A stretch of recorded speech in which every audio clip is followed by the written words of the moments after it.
Yes, I've turned it off, dear. Okay, so let's get underway. My name's Matt Dalby, and this is Santiago's Dead Waspcast, which is a podcast with an awkward title.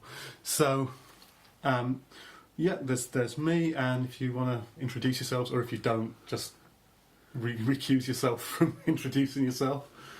I'm Richard Barrett, and Matt's asked me along today to chat on a variety of subjects. He found me a few years ago in some back room with a pub, listening to poetry or reading poetry with various poetry books tucked in my satchel, and every now and again our paths cross, and they've crossed again for today's meeting. Hi, I'm not going to say what my name is, but except that I'm sort of gate crashing. Hi, I'm Adrian, and probably pretty similar to Richard with Matt actually. But I've seen Matt perform at the other room many years ago, and really liked his work. And so when he asked me to be part of this, I thought it was great to be involved with something that he's putting together. Yeah, well, you invited me along to one of your launches. Oh yeah, of course we did, didn't we? Yeah, I had a Knives, Forks and Spoons press book called Extracts from Livona, which was kind of a stream of consciousness, 4 long poems, probably in 2010. Yeah. And I had decided to do a launch, and I called it a happening. And I was like, who can I invite along to a happening? You might make it very interesting. And it was quite a mix. We had some films, we had a singer, and Matt did some a sound performance piece. Yeah, I'd forgot about that. That was at Mad Lab on Edge Street, wasn't it? I was there as well, yeah. I was in the audience for that. It was a terrific afternoon. I remember it well. Yeah, a couple of small children in the audience. It was kind of quite an interesting introduction to the avant-garde for them, I thought. But their parents seemed quite happy with that. Yeah, I don't actually remember what I did on that occasion. It was probably something with tapes at that period, because I hadn't solely gone over to just sort of vocal improv, so there was probably tapes and noise. Yeah. I think I did sort of film it, but I think it was I'm not sure if it ever made its way into your possession. I don't know if it did. No, I honestly can't remember. Yeah, so one of the subjects that I was thinking of discussing today was, because I was scratching around thinking of, what can I suggest that might be interesting, might have, people might have anecdotes, might have things that relate to this, and one of them was sort of subjects or arguments where you're going to lose your shit. And for me, that's generally sort of pseudoscience, particularly medical pseudoscience. And it's absurd because on one level I don't have a great deal of scientific knowledge. I'm not sort of medically qualified, but I kind of really lose my shit if people start talking about homeopathy. And I know that I'm going to lose my cool. I don't have very good emotional regulation, but I get drawn into these arguments all the time. Usually online, thankfully, which means that I can step back from it. But if it ever happens in the flesh, I will end up ranting at people. So yeah, that's and that has happened. That's happened with that's happened with friends. Oh, sorry. What stance do you take then? My stance is that homeopathy is utter bullshit, and that I've no problem with people using it for themselves if they think it's helping. If it's making them feel better, that's fine. If it's being used to treat serious illnesses or as a substitute for actual treatment, or where parents are using it on children, then yeah. I mean, is that the case? I don't know. too much, next to nothing about this subject of homeopathy, but is it often a case that it's used as an alternative to hospital treatment and so on and so forth? I don't know. It's probably fairly unusual. It's probably outliers that kind of hit the news. Yeah. I think most people use it as a complementary therapy, is what it is. Yeah. Are we talking about the kind of thing got a monastery? Spiritual healing, Reiki, massage, that kind of thing. It's kind of in that area. I mean, specifically homeopathy is sugar pills. Coloured water. Yeah, I mean it's magic water that's dropped onto pills. Where do they get the water from? Therein lies a story. This dates back to late 18th century. There was a German doctor, I think, called Samuel Hahnemann, who had this idea of like cures like, which in some cases isn't necessarily that mental, but so a herb that causes vomiting if you just eat it might, if you dilute it, it might cure a vomiting illness caused by something else. Like something like they create antibodies in people for some That's things. kind of... Yeah. It's like the flu jab, effectively. It's yeah, except it's not. because you're using with vaccinations, you're using actual antibodies from the Right. from what's causing the illness. This is just you will have what are called provings from like moonlight or sunken ships at the extremes.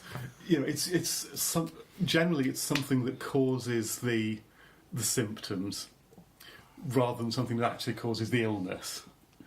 Is kind of where the line's drawn. And what you do is you take a proving of this. So you'll take your shipwreck, or your or if you're being slightly more sensible, your dandelion, and you mix that with alcohol, and you sort of take a proving that way. That is then diluted in water. That water is then successed, and that means it's you take that water, you shake it up, you bang it 3 times on either a leather-bound Bible or a saddle. I can't remember which is which. No, Yeah. genuinely. Or a saddle. If you have one nearby, to hand. I think it might be a leather-bound Bible, but I've read both. Yeah. But you bang it on a leather-bound Bible 3 times, or on your straw-filled saddle, whatever it is. And you then take that water and you dilute it further, and you bang it again. And eventually you dilute this to the point. Some dilutions, for there to be a molecule of the original material left in the water, you'd have to have a globe of water that would fit in the space between Earth and the Moon. So, Yeah. the idea is that water has a memory of the original substance, and that this will.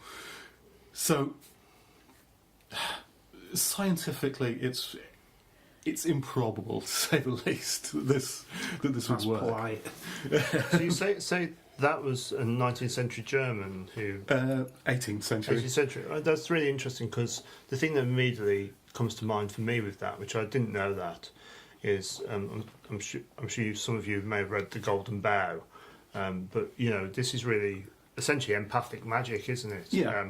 It's basically empathic magic is where if you know, in lots of ancient cultures, if your warrior husband, you know, goes out, because the cliches are all there. If your warrior husband is out at war, you don't slit a chicken whilst he's away, because it means his throat will be slit. Right. But a lot of Superstition. well, it's more than that because magic is all based upon the idea that you can create a magic spell by taking, a lock of hair of the beloved, or so essentially an artifact. Yeah. And so it's actually it's very interesting. I was reading an article last week. I'm afraid I can't remember what it was, but it was somebody was talking about how this woman she's got divorced and then she downsized, but how she misses the things that are no longer in her life and in her house because the things are almost like a recollection of her memory, and when the things go, it's almost like part of herself is gone as well. And so how that, even though there's very much a decluttering thoughts about contemporary life, it's almost a heresy at the moment to say actually it's good to collect things. It's good collecting things actually makes you feel better about yourself because it's almost like an accumulation of stuff that you attach to yourself that gives yourself a bit of a sense. And this article was very good on this, and I think it's really interesting, this idea of how that we do put faith in objects, in the tactile, and in many ways it's because we are still quite unsophisticated in the way that we think of our thought processes, our spiritual processes, etc. Because if you think of religion does rely a lot on artifacts, it does rely on touch, it sometimes relies on more sophisticated things like the word, Yeah. But I think there's a real interesting primitivism, if you like, but in a good way, I think, about how we kind of attach meaning to objects. And I think it'd be quite interesting going forward that whether the kind of snake oil of certain coloured waters or whatever is also what we see in the kind of virtualised world, where we don't have an object anymore, but we have a kind of picture of a thing or a Facebook group or, I suppose, a meme. Sorry, I've gone a bit off track. No. I mean, just jumping off from that and taking us even further off track. I mean, you already, in virtual worlds, you already have things that can't be seen. One of the things about the flash crash that caused the pound to drop was you had these the algorithms doing these very quick trades. They're doing sort of lots of trades in fractions of a second. And there are things happening there at levels that we actually cannot see, and they're not recorded. You don't know what's going on. You've got these learning algorithms, but you don't actually know what they're doing until occasionally something manifests itself on the surface. Well, that's the least part, because all mathematical all models, if you like, economic models, mathematical models, are based upon past behaviour. And if you have what they call a black swan in the economics, where something happens that they've never seen before. So the idea of the black swan was all swans have been white until they actually saw a black swan. So all swans were white, but once you see a black swan, none of your models predicted a black swan. Okay. So are we sort of inching towards saying we'd like more of a kind of sort of value, to be able to find a value in objects? Is that it's kind of as the world accelerates, as so on and so forth, like. Do objects ground us? Is that a good thing? Like you were saying about the importance of collecting value in it. Well, you think about the refugee, for instance. Yeah. There's sometimes been a criticism. My gosh, that Syrian refugee has got a mobile phone. But if you think about it, that mobile phone gives them connection to their bank accounts, gives them connection to their friend network. It actually kind of is really important. It may also have the photographs of their family on, in a way that so our objects have sometimes become virtualised.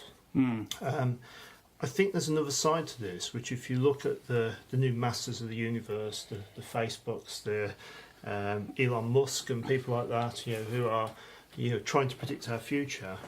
I go to quite a lot of conferences about digital, as I know you know, Richard, I do, and I think what I'm seeing at the moment is there's a lot of social determinism in this faith now, not in God or digital, but actually in analytics.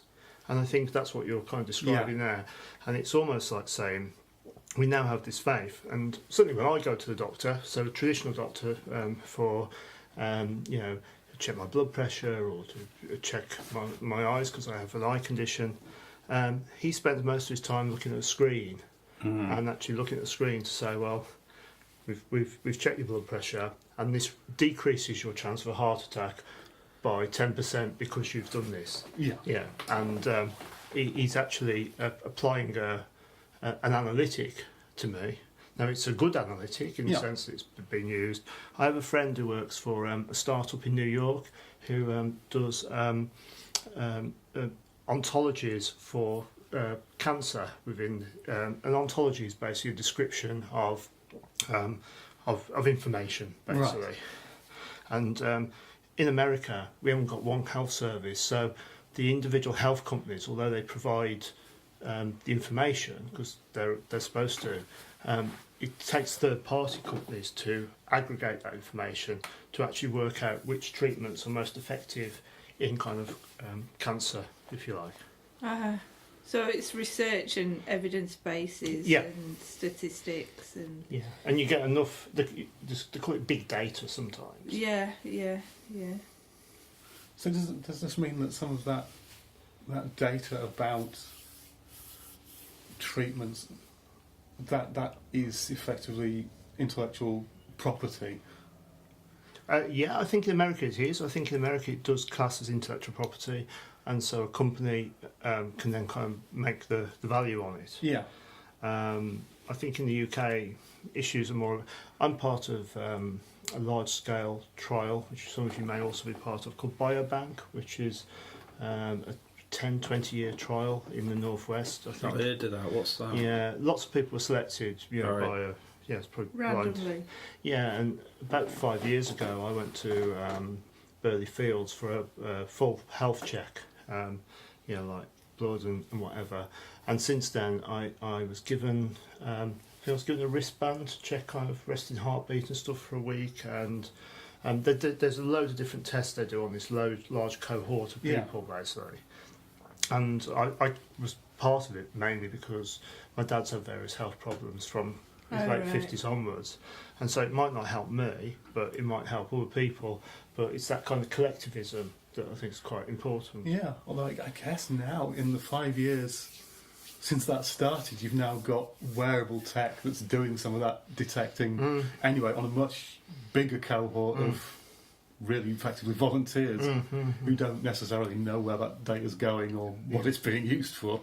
Yeah, which is a challenge. It's I'm right. I think it's interesting. I was having a conversation with someone the other day, and we're talking about CCTV cameras. I was saying, well, you may not know this, but we're actually very limited in what we can do with CCTV cameras in Britain. And when the CCTV camera is put in place by the council or anybody else, it's actually only temporary because it's meant to be there for a particular reason. But in other countries, CCTV can just be used pretty much for anything. It's slightly different on private property. But if you're not doing anything wrong, why would it matter? If you're on CCTV, it's there to protect you, surely. But it's about surveillance then. It's like, seeing somebody do something is one thing, but seeing somebody do something that is legal for them to do, like a march or a protest. Yeah. So in other words, if you go away with these legal safeguards, then the way that information could be used and stored and etc.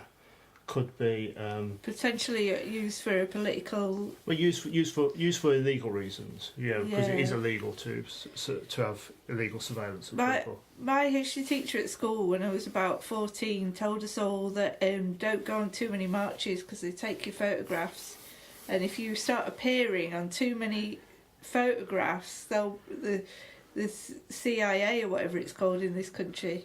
It is the CIA, isn't it? MI5. MI5, sorry. Yeah, you'll be on a list, Yeah. and that'll be it then. Was your history teacher on My that history list? teacher was a liberal activist. Yeah, I reckon Jeremy Corbyn's fucked, isn't he? yeah, he'll be on a list. Yeah, well, I mean, my father kind of knew communists. I don't think he ever went to communist meetings, but he knew a lot of communists. He was a fan of Cornelius Cardew, which I didn't find out until after my father died. Your father was? Yeah, Right. he'd actually been along to a Cardew gig, Wow. which is he'd never told me. It was like, Fruit doesn't fall from the tree, Matt.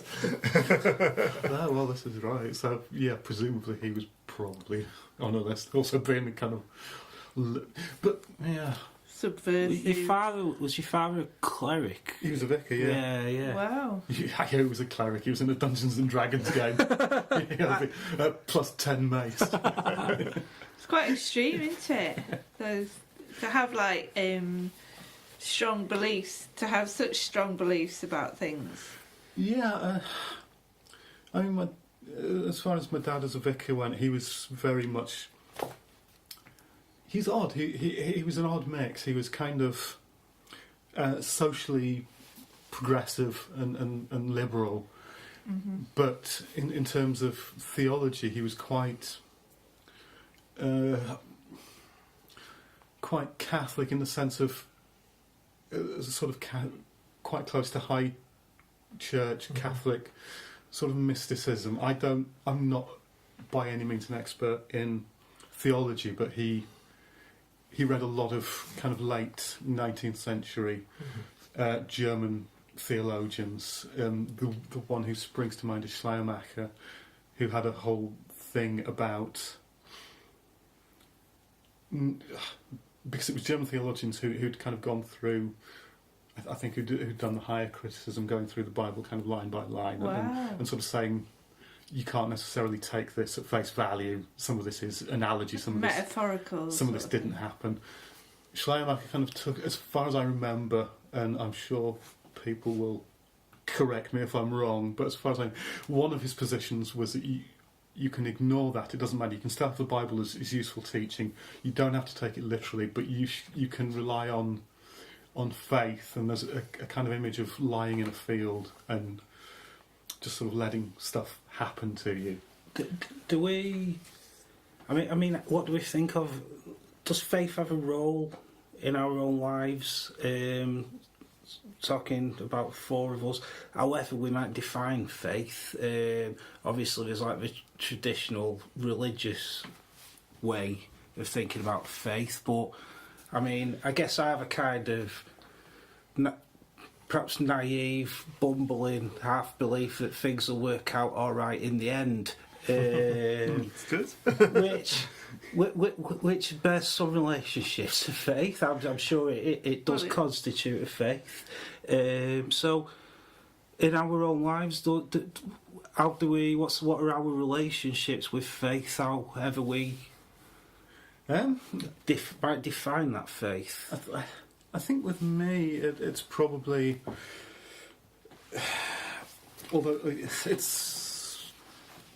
it kind of gets bound up with other things. It's probably a faith in friendship and in other people and in community.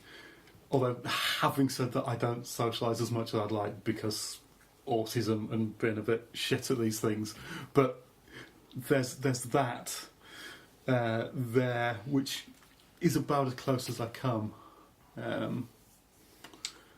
There's no kind of end goal to that. Yeah. No. I guess I'm the same in the sense no end goal. Like various points in my life I've experienced. Like I've had a number of lows at various times at various points in my life. But whenever the air clears, I'm always able to tell myself, sometimes sooner, sometimes later, that just carry on, it'll be all right in the end. And I kind of cringe a bit as I say that because it sounds sort of naive and perhaps semi-idiotic, I don't know, but it helps me. What about you two guys? I I don't even have enough faith in myself, I don't think. So to have faith in other people would be extraordinary. But I think faith is like a trust, isn't it? So you trust in something. Yeah. So, yeah. and I think that for me it fluctuates because my ideas shift and fluctuate depending on what's happening for me at the time. And I can understand why people have strong faiths and religion. And though that's not necessarily for me at this point in my life, I would never say I will never be religious or have a faith in the God sense, because you don't know what might occur. But that's how I feel today, and tomorrow it might be different. Yeah, I suppose with me, the word faith for me has this religious connotation, which is kind of a bit anathemic to me, really. So I've never had a religious faith. Interesting, you mentioned high church, for instance. A few years ago, I went to a christening at an Anglican church with my mum, and it was kind of a cousin's little girl. And I goes in, and the church is very high church, very sort of icons and wood and a bit of incense burning and stuff like that. And my mum then says, "Oh, this was the church I went to Sunday school as a girl." I says, "Mum, yeah, if you'd took me here rather than the village church, I might have become religious." It was a bit tongue in cheek, but it was kind of saying I'm very interested in particularly Christian religion, I suppose, but not just that. In the iconography and things like that. Yeah. I think if you're steeped in English literature, you're steeped in the King James version, etc. So in terms of my personal faith, I haven't got any. There's never been any in terms of religion. But I am quite intrigued about the role of faith in religion. A few years ago, I was good friends with a lady who was a Baha'i, and Baha'i is a very interesting faith. It started in northern Iran. I think 17th century. It was seen as a heresy around Shia Islam, I think. Okay. As another sect, if you like. The Baha'is are one of the most persecuted religions in the world, still to this day. I have a lot of interest in Iran, but there's still a lot of persecution. But what's interesting about Baha'i faith is that it actually is quite sophisticated in a sense, because it says there should be no churches, there should be no interlocutors, no priests, and it says there should be a kind of world religion. And so it was briefly popular and taken up by hippies in the 60s who didn't want to become Buddhists, I think. What do you think of Quakers then? Because that's a similar sort of ideology to that, I think. Well, I think it's interesting that I think where kind of existing religious norms clearly don't chime with the life has lived, and a new one comes about, and I would say that's where the Quakers comes from. I think it's where the Mormons come from. I think it's probably where the Baha'i faith comes from. And what I struggled a bit with my Baha'i friends, we used to go around the house because we didn't have churches, was that it was very nice. You could say it was a bit happy-clappy, I guess. Yeah. But it was very nice. I really enjoyed it. It was really nice people, very internationalist. But I was sitting there going, actually, I was thinking, there isn't what I would call faith or in it. Or a kind of spiritual belief in a unknown being. There's an acceptance that this is a good way to live your life, which I think is a good thing in itself. But there wasn't what I would call religious faith. And I thought, well, is it a case that religious faith requires this mystical element? And I don't know, because I'm not religious, but I would say as a person I'm prone to being quite pragmatic, but in my artistic endeavours and things I do like the spiritual, the supernatural, I would say the metaphysical. Yeah, I can relate to that as well. Metaphysical especially. this past year, and I'm aware I'm probably going to take us off topic here, but this past year I've become friends with a guy at work who every week or every fortnight he comes in with a carry bag full of DVDs to lend me, just what he thinks might be interesting to me, and he's had a pretty good success rate so far, I've got to say, but I've found the stuff, a few directors which have really stood out for me have been the kind of metaphysical, perhaps quasi-religious ones, not religious in a sort of traditional sense of way, but sort of spiritual and searching, like, I can never pronounce his name right, Antonioni, for one. Dreyer, Cal Theodore Dreyer. Now, I think he has got more of a religious connection, but yeah, that's... I forgot, why did I start that, Adrian? You were saying something, and that connected. Metaphysical. Yeah, I'm just sort of backing up, supporting your Which I think metaphysical takes us back round to where we started, really, you know, in the sense... Because you were talking about what annoyed you, and it was kind of was it arguments without substance in terms of homeopathy, you know, where there is a science thing, and it's like, well, there clearly is faith in that, whether it's a placebo or whatever. Yeah. I think you begin to see when you see religions, I say religions like Scientology, or religion, or even now the idea of a Jedi religion.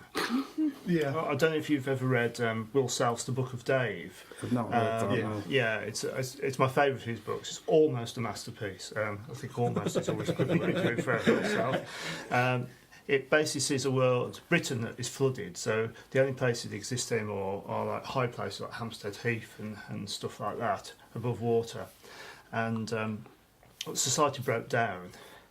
But there's a parallel story of this misanthropic taxi driver who has been, his wife's left him, so he only sees his son about once a week. He hates the world, and for reasons that aren't really quite explained, he writes all his thoughts down and then gets them kind of embossed on a kind of metal Bible that gets buried in Hampstead Heath. So you've got this weird kind of echo of Joseph Smith and the Mormons there. Yeah, so basically it's this misanthropic rant that no one should ever read and should be probably, you know, a sign of his insanity, I guess, if you don't mind using the word in this particular case. And it's actually there, and it becomes the Bible of this religion. And so, in other words, that men are only allowed to see their sons for 2 days a week. Yeah, things like that. I'll have to read it again, but because I can't remember if it's something that he actually does or just thinks about, or somebody fantasised that he does, because I think he later does another text refuting the original one that they then discover, but this gets sort of denounced as heresy and bullshit. Oh gosh, it's clever. It is. I liked the book, but because I read Ridley Walker and I love that so much, the kind of similarities were a bit overpowering. Yeah, but it's written in a kind of a new language, if you like. I think he does well, and then he seems to get bored of it, I think. Yeah. Well, yeah, I think Will Self gets bored of lots of things, but... is it by Will Self? Yeah, Sorry, did you say that? Yeah. This is why I kind of prefer his short stories on the whole. I find him hard work. I haven't tried to read it. I tried to read some once about 20 years ago, and I found it quite difficult. I found it not like just...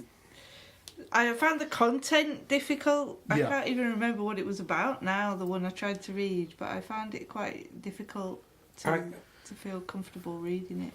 I started off reading him when... I can't remember when I first became aware of him, but I've read... I think I read up to My Idea of Fun, which perhaps might have been his third book or something, and then just lost interest in him overnight. I can't even think... It's when he gave up heroin, I think. Yeah, I was thinking of that taking heroin on a plane anecdote. That's all I know about him. with John Major. Let me clarify. John Major wasn't taking the heroin. John Major was on the plane with him. Really? Yeah. God. We He's complicit, obviously. John Major sold in the Only heroin. joking. Yeah. we were at a Will Self talk. I was at a book launch, Adrian, at the was it was the a talk, wasn't it? Manchester Yeah. School of Art? Yeah, it was a talk. They had an exhibition on. It was kind of a psychogeographic exhibition, and he spoke pretty much freeform, didn't he, for an Yeah, hour? he was very impressive. And I think I came out of it for the next hour. I kind of thought in Will Self, so because he was talking about the walking really from his hotel on Deansgate past the Beetham Tower, and suddenly you see everything in a kind of Will Self way. So Beetham Tower is not just a building; it becomes like an edifice of modernity. Yeah, he was very impressive. I often wonder what it'd be like to see the world through other people's eyes, because just what you spoke about there, but it's a bit off on a tangent, because you get Manchester has a big problem with homeless people sleeping rough, and you can sort of see how when they shout to eat, sometimes you'll get a homeless grossly speaking, a vulnerable person on one side of the street who's obviously sleeping rough because of the way they're dressed and the way they look and things like that, shouting to somebody else who might be begging on the other side of the street. The streets are full, but the way they must see the street and the city is very different to how other people, how I view the street. It's like they own it. They live the street. Yeah, perhaps it's like, one person walking down the street sees opportunity, and like people, homeless people, vulnerable people, like you described it, see kind of something else. Like I don't know, but when I just see a crowd of people walking through Market Street, you're looking for your way through. Whereas a person sitting down, perhaps with a cup outside and asking for money, might be looking at that's good that there's a lot of people there. Whereas it's just a perceptual thing. Yeah, it's interesting. Well, I guess some of it is also what's safe. Is this person going to be a risk to me? Yeah. Because I mean, you notice where tents are set up. You sort of get these places where groups of vulnerable and homeless people will congregate. Yeah. Because that's a relatively safe place to be. And I found that sort of exploring kind of abandoned spaces around Manchester, you'll find evidence that people have been there, they've been eating food, they've been living, taking drugs, they've been whatever. That's because that's a safe place that you can go probably at night, or whenever. So I don't want to sort of claim that this is necessarily the overarching kind of way that you view things, but I think that also factors in whether this is... Yeah, for sure will do, yeah. We walked down the street the other day and there was a drunken 20-year-old who pretended to kick a homeless person that was lying on the floor. Oh, fuck's sake. I know, it made me very angry. It was just ignorant and showing off and no thought that this is a real person. Yeah, albeit, a real person. Anyway, sorry. I mean, the situation in Manchester, cause you're from Leeds originally, aren't you? Yeah. The situation in Manchester with regards to the homeless issue is very different to what it is in Leeds. It's not. It's getting like it. There's a camp outside the town hall at the moment in Leeds. Right. Like there was in Manchester recently. They called it the Ark, didn't they? Under Mancunian Way. Yeah, there was. Well, you had a few things because you had it starting out, I think early last year with the town hall. Okay. And then a lot of those ended up on London Road. Okay. Near what used to be Man Met, but I think it's now part of the Universe.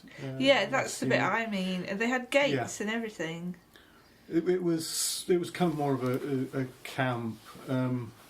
And now it seems, last time I was round, there were people not near the town hall, but kind of down from that. St Anne Square. Yeah, that kind of area. Yeah. But yeah, the camp got moved on from London Road, and that's now been fenced off. I think the reasoning for that was that there were claims that sort of more vulnerable people were being attracted there and were then being exploited by other people in the camp. So you've, on the assumption that that's true, you've got this kind of very difficult position that people feel safe. They're safe in a group, but then you've got this dynamic where within the individuals group can be exploited, and it might. But then, I mean, presumably, if you can then have sort of people going and doing sort of medical and mental health outreach there, presumably you can ameliorate some of that problem in situ. Yeah, I think the response took a while in the city, as far as I'm aware, is that there is something called the Manchester Homelessness Alliance, which has been established based around the Booth Centre, I think. Yeah. And I know a little bit about it, but it's not something I'd like to talk about because I probably get bits wrong, really. But in a sense, the kind of street teams, the outreach side of it, is hopefully beginning to have an effect. The underlying issues, and some of those are probably long-standing issues around substance users, etc., etc.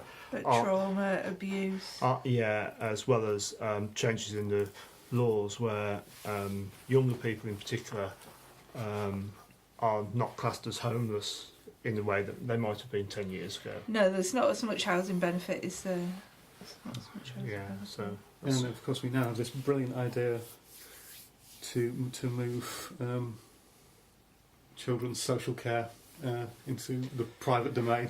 Do you think that we were talking about that almost goes you back to the kind of things that make you angry, if you like, and I think I've got a new rule on Facebook which has served me very well actually, because I realised I was getting involved in conversation on Facebook. And some people do like arguing and trolling or whatever. And I set myself a new rule. And I'd even write text or pieces, and I'd then not send them. And the new rule was, if I hadn't got a dog in the fight, I wasn't going to get involved. So if it's something you like haven't got a vested interest. So something I might have an opinion on, but actually, it's just an opinion. So I stopped doing that, and it's just made my life so much better on Facebook. But I think the interesting thing about the things that I still do get a little bit worked up about are, in some ways, the politics about those dog whistle politics. I think what's worrying about the Tory Party conference last week was the whole point about dog whistle politics was people say racist things, but they can deny that they're racist. The things last week were just racist, So actually, there's no dog whistle now. They're just dog shouts, and so that kind and even worse than that, it's almost like they're flying some kites. So Amber Rudd, who previously was a Remainer, suddenly has this idea of employers need to list all illegal employees. Now, there's a real strange thing about this. There's been a few examples recently where the Home Office have gone into, say, restaurant chains and stuff like that, and done essentially a snatch of illegal workers in there. But most of these illegal workers have probably been there quite a long time. Very few of them are from Europe. Many of them are from Brazil or anywhere else in the world. And clearly, the existing rules or laws, that employers clearly are not doing the checking or are, but the reason the employers colluded with it, I can't remember which chain it was, but the reason they colluded with it was to stop getting a big fine. And now you sit there going, well, actually, regardless of the wrongs and rights of this, it seems that the workers who are may be here illegally in some way, shape or form, but are working hard, are getting the brunt of this, whereas the employers who are enabling them and making profit out of it aren't. Seems very unjust, doesn't it? Well, Very you, unfair. you know, it just seems to be, you know, we have a situation where, you know, in any country you get a kind of black market or a illegal workforce, etc., and that becomes very exploitable, and that for me seems the real problem, really. Yeah. Do we still have whatever it was called, Gangmaster? You've been listening to the first episode of Santiago's Dead Waspcast. Sorry to cut things off, but I've got to keep these to a reasonable length. We'll be back in a fortnight with the second part of this discussion, and you can see where it goes from there. Thanks for listening. See you soon. Bye.